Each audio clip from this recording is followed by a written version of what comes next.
मेरा नाम अद्विक है। मैं एक डॉक्टर हूँ और कोलकाता में अपने मम्मी पापा के साथ रहता हूँ।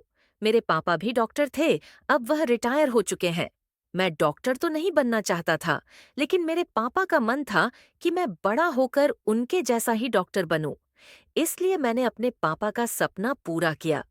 मैं 40 साल का हो गया हूँ और मेरी जिंदगी में पैसे की कोई कमी नहीं है और मेरे मम्मी पापा भी मेरे साथ हैं। लेकिन मैं पर्सनली अपनी जिंदगी से खुश नहीं हूँ। एक दिन मैं हॉस्पिटल के केबिन में बैठा हुआ था कि तभी केबिन का दरवाजा नॉक हुआ। मैंने अपना कुछ जरूरी फाइल देखते हुए कहा, कमन। थोड़ी देर बाद मुझे लगा कि कोई मेरे सामने खड़ा है। मैंने जैसे ही अपनी नजर ऊपर की तो मैं देखता ही रह गया। मेरे बचपन का दोस्त विवान मेरे सामने खड़ा था। वह कहने लगा, कैसे हो दोस्त? अब पहले वाली खुशी तुम्हारे चेहरे पर नहीं दिख रही है। क्या बात है? अगर कोई बात है तो तुम मुझे बता सकते हो। मैंने कहा, नहीं विवान, ऐसी कोई बात नहीं है, सब ठीक है। अच्छा बताओ, कैसे आना हुआ तुम्हारा? वह कहने लगा, मैं इधर किसी काम से आया था तो सोचा तुमसे मिलता चलूं। मैंने कहा, हाँ, बहुत अच्छा किया तुमने। बहुत दिन हो भी गए थे तुमसे मिले हुए। विवान कहने लगा, और बताओ, घर में सब लोग ठीक हैं? अंकल, आंटी और भाभी? मैंने कहा, हाँ यार, मम्मी पापा सब लोग ठीक हैं। विवान कहने लगा, अरे यार, तुमने भाभी के बारे में तो बताया ही नहीं। और मुझे चाचू कब बना रहे हो? मेरी आंखें आंसुओं से डबडबा गईं और मैंने उसको बताना शुरू किया। आज से 10 साल पहले मेरी शादी चांदनी नाम की लड़की से हुई थी और मैं उसकी विदाई कराकर अपने घर ला रहा था। रात का समय था और गाड़ी में बस मैं और चांदनी और ड्राइवर ही थे। हम दोनों एक दूसरे से बातें कर रहे थे कि अचानक से ड्राइवर ने ब्रेक लगा दिया। मैं और चांदनी थोड़ी सी अपनी जगह से आगे आ गए। मैं जब तक संभलता या ड्राइवर से पूछता कि यह कौन सा तरीका है गाड़ी चलाने का, लेकिन उससे पहले ही मैं बेहोश हो गया। सुबह जब मैं होश में आया तो कुछ पल के लिए मुझे कुछ समझ नहीं आया कि मैं कहाँ पर हूँ। मैंने इधर उधर नजरें घुमाई और मेरी नजर मेरी पहनी हुई शेरवानी पर गई तो मुझे सब कुछ समझ आने लगा। फिर मुझे चांदनी की याद आई, लेकिन वह मेरे पास नहीं थी और ड्राइवर अभी तक बेहोश ही था। गाड़ी में एक पानी का बोतल था। मैंने उसके ऊपर छींटे मारे तो वह थोड़ी देर में होश में आ गया। मैं गाड़ी से उतरकर चांदनी को अपने आसपास ढूंढने लगा, लेकिन वह मुझे कहीं नहीं मिल रही थी। मैंने उसको काफी आवाज दी, लेकिन वह मेरी आवाज शायद नहीं सुन पा रही थी। मुझे नहीं पता वह कहाँ चली गई थी। मैं मोबाइल लेने के लिए वापस गाड़ी में गया, लेकिन मेरा मोबाइल भी गाड़ी में नहीं था। ना ही चांदनी का कोई सामान और मोबाइल था। फिर मैंने ड्राइवर से उसका मोबाइल मांगा, लेकिन उसके पास भी उसका मोबाइल नहीं था। मुझे लगा कि लूटपाट का मामला है, लेकिन मेरी चांदनी कहाँ चली गई? इसका मतलब जब ड्राइवर ने ब्रेक लिया तो कोई आदमी मेरी गाड़ी में आकर हम दोनों को बेहोश करके चांदनी को ले गया। लेकिन वह चांदनी को लेकर कहाँ गया होगा? मैंने ड्राइवर से कहा कि गाड़ी को पुलिस स्टेशन की तरफ मोड़ दो, लेकिन यह जैसे ही गाड़ी स्टार्ट करने लगा तो वह नहीं हो रहा था। उसकी गाड़ी में कुछ खराबी आ गई थी और उसकी व्हील की भी हवा निकल गई थी। मैं जिस रास्ते पर था वह एक सुनसान रास्ता था और सुबह का टाइम था, इसलिए एक लोग भी नहीं दिख रहे थे और ना ही मेरे पास मोबाइल था। मैं काफी परेशान हो गया था। मुझे कुछ समझ नहीं आ रहा था कि मैं क्या करूं। मुझे चांदनी की काफी टेंशन हो रही थी कि वह किस हाल में होगी और कहाँ होगी, कहीं उसके साथ कुछ गलत। मैं तो ये सोचकर ही डर रहा था। फिर मैं पैदल ही चलने लगा और काफी देर तक चलता रहा। फिर मैं एक मेन रोड पर आ गया और वहां पर मैंने एक गाड़ी के आगे हाथ देकर उस गाड़ी के ड्राइवर को रुकने के लिए बोला। जब उस गाड़ी के ड्राइवर ने गाड़ी रोकी तो मैंने उसे सारी बात बताई और उसे मदद मांगी। मैंने कहा, आपकी बहुत मेहरबानी होगी, प्लीज आप मुझे पुलिस स्टेशन छोड़ दो। वह मेरी मदद करने के लिए तैयार हो गया और मुझे पुलिस स्टेशन छोड़ दिया। मैंने अंदर जाकर पुलिस को सारी बात बताई और पुलिस के फोन से अपनी मम्मी को फोन किया। मम्मी ने एक बेल बजने पर ही फोन उठा लिया। मैंने कहा, मम्मी, मैं आद्विक बोल रहा हूँ। मम्मी कहने लगी, तू कहाँ है बेटा? अभी तक घर क्यों नहीं पहुंचा?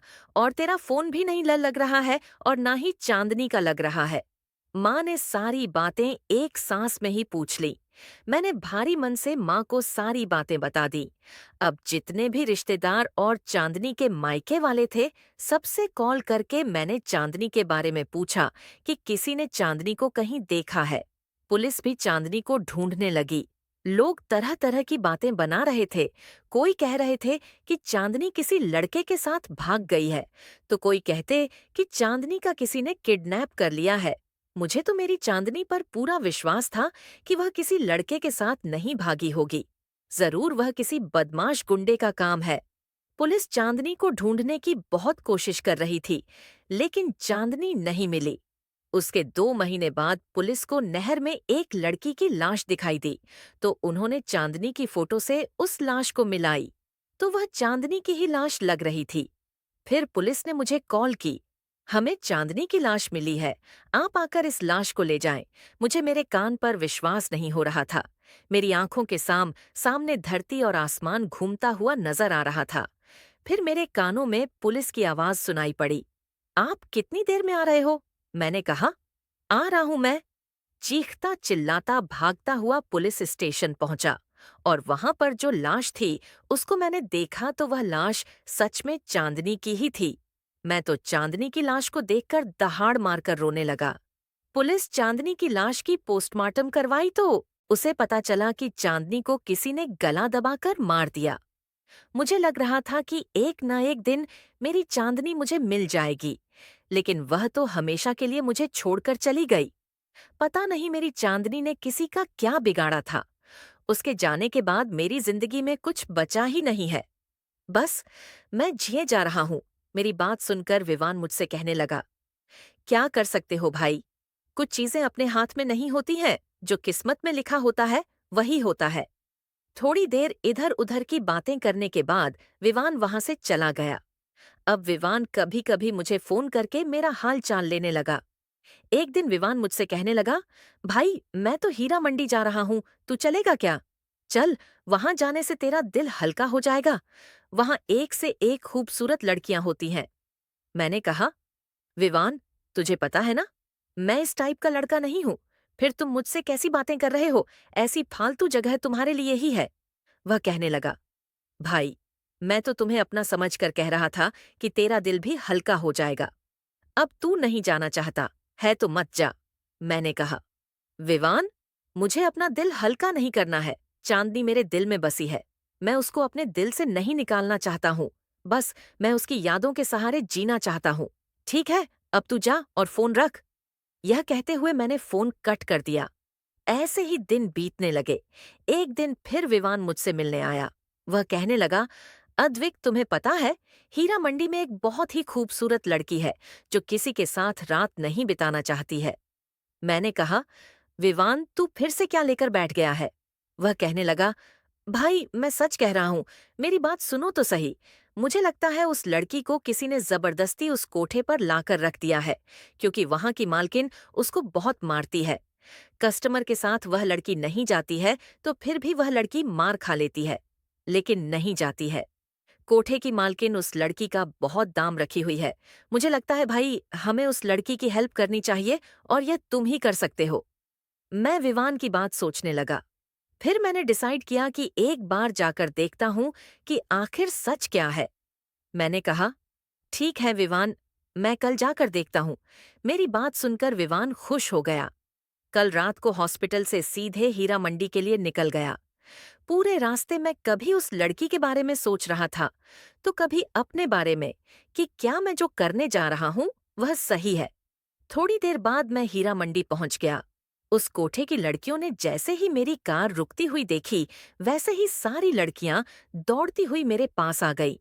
मैं तो उस टाइप की लड़कियों को देखते ही घबरा गया।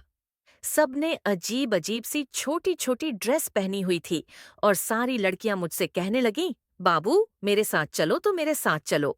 घबराहट के मारे मेरे हाथ पैर कांपने लगे और चेहरे से पसीने टपकने लगे। वह लड़कियां मेरा चेहरा छूकर कहने लगी, अरे बाबू, आप तो बहुत हैंडसम और चिकने हो। मैंने कहा, आप लोग पहले शांत रहो। मुझे जिसके साथ जाना होगा मैं खुद बोलूंगा। तभी मेरी नजर दूर खड़ी एक लड़की पर पड़ी। उसकी पीठ मेरी तरफ थी। मैं उसका चेहरा नहीं देख पा रहा था। मैं तभी समझ गया कि वह वही लड़की होगी जिसके बारे में विवान बता रहा था, क्योंकि यह बाकी लड़कियों की तरह भागती हुई मेरे पास नहीं आई। मैंने कहा, मुझे उस लड़की के साथ जाना है। वह सारी लड़कियां मुझसे कहने लगी, साहब, यह आपके साथ नहीं जाएगी। आपके साथ क्या, यह किसी के साथ भी नहीं जाएगी, चाहे इस कितनी भी मार पड़े। मैंने कहा, तुम इस कोठे की मालकिन से मेरी बात कराओ, मुझे इसी के साथ जाना है। उनमें से एक लड़की मुझे कोठे की मालकिन के पास ले गई। मैंने उसे अपने हाथों के इशारों से कहा कि मुझे वहां खड़ी उस लड़की के साथ जाना है। तभी वह औरत कहने लगी कि साहब, यह अभी तक कुंवारी है, इसके लिए आपको 50,000 देने पड़ेंगे। मैंने कहा, ठीक है, आपको सारे पैसे मैं पहले ही दे देता हूँ। उसने कहा, ठीक है। मैंने उसे सारे पैसे दे दिए तो उस औरत ने मुझसे कहा कि बस आप 5 मिनट वेट करो, मैं आपको 5 मिनट बाद बुलाती हूँ। मैंने कहा, ठीक है। 5 मिनट बाद वह औरत मेरे पास आई और उस लड़की के रूम में लेकर गई और मुझसे कहने लगी, साहब, अब आप गेट अंदर से बंद कर लो और मजा करो। मैंने उस औरत के जाते ही गेट बंद कर लिया और उस लड़की के पास जाने लगा। उसकी पीठ अभी भी मेरी तरफ ही थी और वह बेड के कोने में डरी सहमी हुई सी बैठी थी। मैंने कहा, सुनो, तुम डरो मत, मैं तुम्हारे साथ कुछ नहीं करूंगा, बल्कि तुम्हारी हेल्प करने आया हूं। उसने जैसे ही कहा, नहीं, मुझे पता है तुम मेरी कोई हेल्प नहीं करोगे। यहाँ सब अपने जिस्म की भूख मिटाने आते हैं। तुम चले जाओ यहाँ से, नहीं तो मैं तुम्हें नोच डालूंगी। मुझे उस लड़की की आवाज जानी पहचानी सी लगी और मैं अपने दिमाग पर जोर देने लगा। 1-2 मिनट के बाद मुझे लगा, यह तो मेरी चांदनी की आवाज है। मैंने कहा, चांदनी, मेरे चांदनी कहने पर वह मुड़कर मेरी तरफ देखने लगी। मैंने जब उसे देखा तो मेरे पैरों तले से जमीन निकल गई, क्योंकि वह मेरी चांदनी ही थी। मैंने कहा, चांदनी, तुम यहाँ कैसे आई? वह दौड़कर भागती हुई मेरे गले लग गई। मैंने भी उसे कसकर अपने दोनों हाथों से पकड़ लिया। वह मेरे गले लगकर बहुत देर तक रोती रही। मैं उसे सांत्वना दिलाता रहा, तुम्हें कुछ नहीं होगा चांदनी, मैं आ गया हूं ना, अब मैं तुझे अपने साथ लेकर जाऊंगा। वह रोते हुए कहने लगी, मेरे साथ किसी ने कुछ गलत नहीं किया है। जब भी कोई लड़के मेरे पास आते थे, चांदनी मेरे लिए यह मायने रखता है, तुम सही सलामत मेरे पास हो, इससे ज्यादा मुझे और क्या चाहिए। लेकिन यह बताओ, तुम यहाँ कैसे आई? चांदनी कहने लगी, शादी वाले दिन विदाई कराकर जब तुम मुझे ला रहे थे और रास्ते में जब हमारी कार के ड्राइवर ने ब्रेक लगाई, उसके बाद पता नहीं क्या हुआ, क्योंकि मैं बेहोश हो गई थी। और जब मुझे होश आया तो मैंने देखा कि मैं एक कोठे पर आ गई हूँ और मुझे यहाँ की मालकिन ने मेरे हाथ में एक छोटी सी ड्रेस पकड़ते हुए कहा, कहाँ? लो, ये ड्रेस पहनकर तैयार हो जाओ, क्योंकि तुम मेरे लिए सोने के अंडे देने वाली मुर्गी हो। मैंने उसे कहा, आप ये क्या बोल रही हो? मैं इतनी छोटी सी ड्रेस नहीं पहनूंगी, और मैं तो अपने पति के साथ ससुराल जा रही थी। अब चलो। मेरे साथ चांदनी कहने लगी, अद्विक, उस कोठे की मालकीन बहुत ही खतरनाक है। ऐसे में अगर तुम मुझे लेकर जाओगे तो वह तुझे मरवा भी सकती है। मैंने कहा, नहीं चांदनी, मैं तुम्हें यहाँ छोड़कर नहीं जा सकता। चांदनी कहने लगी, तुम पुलिस को सारी बात बताओ।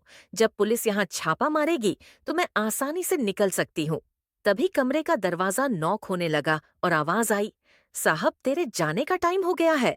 मैं चांदनी को कसकर गले से लगा लिया। मेरे गले लगते ही चांदनी किसी छोटे बच्चे की तरह रोने लगी। मैंने कहा, नहीं चांदनी, रोना नहीं। जब तुम इतने दिन से हिम्मत दिखा रही हो तो और एक दिन कल मैं तुम्हें यहाँ से लेकर जाऊंगा। अब मुझे जाना होगा चांदनी, नहीं तो सबको मुझ पर शक हो जाएगा। तुम अपना ख्याल रखना। वहां से निकलकर मैं सीधे पुलिस स्टेशन गया और पुलिस को सारी बात बताई। पुलिस ने कहा, इसका मतलब आपको मैंने जिस लड़की की लाश दिखाई, वह कोई और लड़की थी जिसका फेस चांदनी से मिलता था? मैंने कहा, हाँ सर। पुलिस ने कहा, ठीक है, कल आपकी चांदनी आपके पास होगी, आप बेफिक्र होकर घर जाइए। मैंने कहा, सर, मुझे आप पर पूरा भरोसा है, लेकिन जब तक मेरी चांदनी मेरे पास नहीं आ जाती, मुझे टेंशन नहीं रहेगी। घर आकर मैंने बात अपने मम्मी पापा को बताई।